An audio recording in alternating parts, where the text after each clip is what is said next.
The two angels arrived at Sodom in the evening, and Lot was sitting in the gateway of the city. When he saw them, he got up to meet them and bowed down his face to the ground. "My lords," he said, "please turn aside to your servant's house. You can wash your feet and spend the night, and then go on your way early in the morning." "No," they replied, "we will spend the night in the square." But he insisted so strongly that they did go with him and entered his house. He prepared a meal for them, baking bread without yeast, and they ate. Before they had gone to bed, all the men from every part of the city of Sodom, both young and old, surrounded the house. They called to Lot, "Where are the men who came to you tonight? Bring them out to us so we can have sex with them." Lot went outside to meet them. He shut the door behind him and said, "No, my friends, don't do this wicked thing. Look, I have two daughters who have never slept with a man. Let me bring them out to you, and you can do what you like to them. But don't do anything to these men, for they have come under the protection of my roof." "Get out of our way," they replied. "This fellow came here as a foreigner, and now he wants to play judge. We'll treat you worse than them." They kept bringing pressure on Lot and moved forward to break down the door.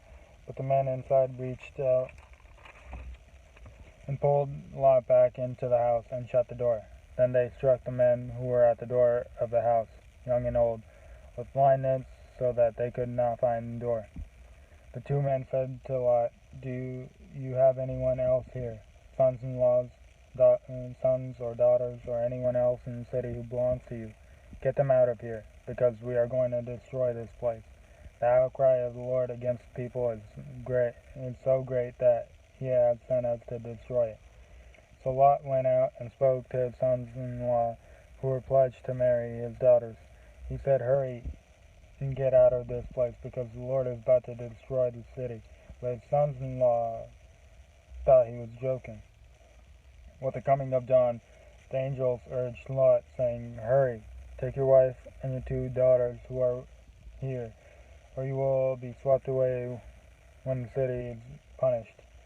When he hesitated, the men grasped his hand and the hands of his wife and his two daughters, and led them safely out of the city. For the Lord was merciful to them. As soon as they had brought them out, one of them said, Flee for your lives. Don't look back, and don't stop anywhere in the plain. Flee to the mountains, or you will be swept away."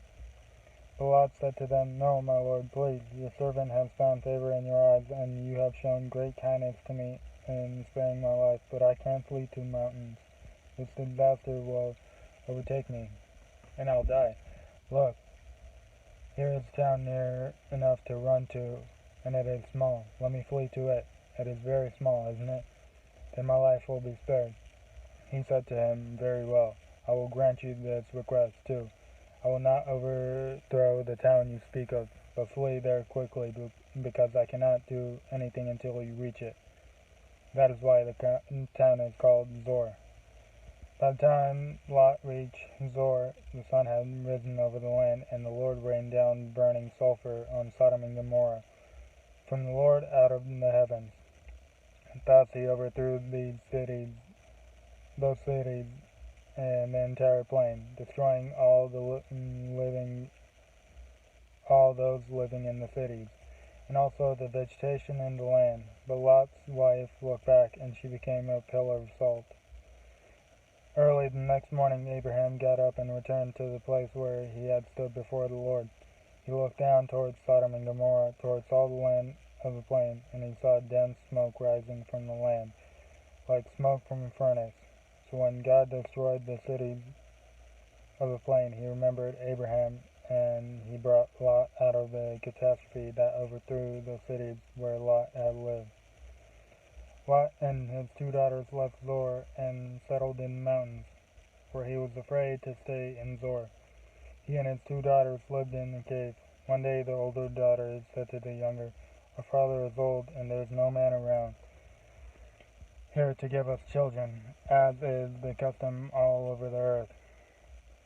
Lest I get our father to drink wine and then sleep with him and preserve our family line through our father. That night they got their father to drink wine, and the older daughter went in and slept with him. He was not aware of it when she lay down or when she got up. The next day the older daughter said to the younger, "Last night I slept with my father. Let's get him to drink wine again tonight, and you can go in and sleep with him so we can preserve our family line through our father." So they got their father to drink wine that night also, and the younger daughter went in and slept with him. Again, he was not aware of it when she lay down or when she got up. So both of Lot's daughters became pregnant by their father. The older daughter had a son and named him Moab. He was the father of the Moabites of today. The younger daughter also had a son, and she named him Ben-Ami. He was the father of the Ammonites of today.